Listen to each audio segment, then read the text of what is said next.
Oh, film stars, sure. I mean, Bing was the only guy to be at the top of the Quigley poll for 5 consecutive years until the 60s. I think Doris Day did it, but no man did it. Maybe Burt Reynolds did. Clint Eastwood is definitely up there. I think Bing is still rated in the top 4 or 5 male ticket sellers of all time, but if you do a change in the numbers.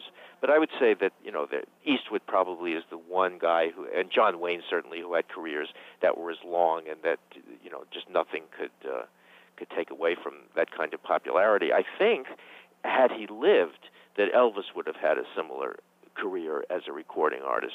But other than that, I certainly can't think of anybody since then. I mean, the careers just go up and then they explode like meteors, or they have to keep reinventing themselves and they change.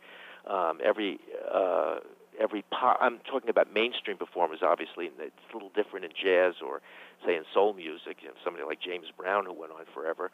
But in terms of pop, there's nothing I think remotely like it. And then one other change that has to be judged, certainly since Presley, there's no other personality who is so universally well-liked as Crosby. And I think that's something that people don't pay enough attention to, because it's a little bit more difficult to talk about, but it has to do with the fact that there are certain performers, especially during the Depression and the war, when people looked to performers for more than simply their art. They looked for some sort of comforting personality.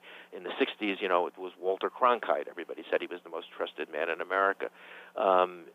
And in the 30s and 40s, there were a number of performers who filled that bill. Crosby, by far and away, the most conspicuously. But we don't have that anymore. We don't look to performers for that. We sort of strip them of their privacy and their dignity and everything else. And either they have a hit record or they don't. Crosby went beyond hit records. Crosby was just this enormous personality who represented a kind of continuity in American cultural history for 4 decades.